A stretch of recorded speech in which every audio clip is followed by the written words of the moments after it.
Hi guys, ఈరోజు వీడియోలో ఒక స్టూడెంట్ ఒక ఫ్యాకల్టీగా ఎలా టర్న్ అవ్వచ్చు విత్ ఇన్ ద కోచింగ్ డ్యూరేషన్లోనే.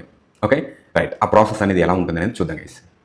ఏదో ఒక కోర్సు స్టూడెంట్ చూజ్ చేసుకున్నాడు, అందులో బెస్ట్ ఇన్స్టిట్యూట్ చూజ్ చేసుకున్నాడు, అందులో బెస్ట్ ఫ్యాకల్టీని కూడా చూజ్ చేసుకున్నాడు. ఓకే, క్లాసెస్ కూడా వెళ్తున్నాడు.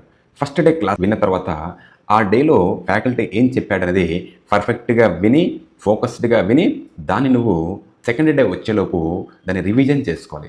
అయితే ప్రతిరోజు కంటెంట్ ఎలా ప్రిపేర్ అవ్వాలి అంటే సింపుల్గా దాన్ని జిస్ట్ లాగా సమ్మరీ రాసుకోవాలి ఒక పేపర్లో. నువ్వు ఎప్పుడు టైం దొరికినప్పుడు ఎప్పుడు గుర్తొస్తే అప్పుడు దాన్ని రివిజన్ చేసుకుంటూ ఉండాలి. ఫర్ ఎగ్జాంపుల్ ఏదైనా కంటెంట్ మర్చిపోయావు అనుకోండి, పేపర్ చూసుకుని సింపుల్గా మర్చిపోయిన దాన్ని చూసుకుంటే మళ్ళీ ఇంకొకసారి చూడాల్సిన అవసరం ఉండదు, ఎందుకంటే మనకు గుర్తొస్తుంటుంది అనమాట.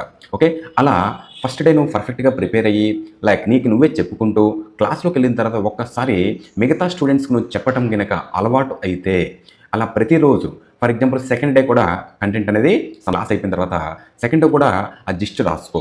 Okay right, second day preparation ఎలా ఉంటుందంటే first day and second day రెండు కలిపి ప్రిపేర్ అవ్వాలి. ఓకే, దీన్ని అక్యుములేటెడ్ వే ఆఫ్ ప్రిపరేషన్ అంటాం.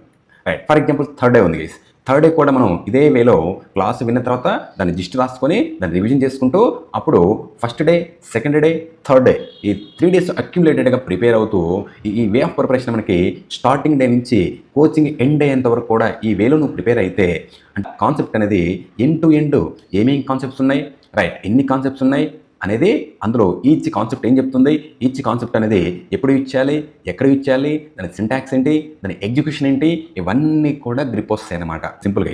ఓకే.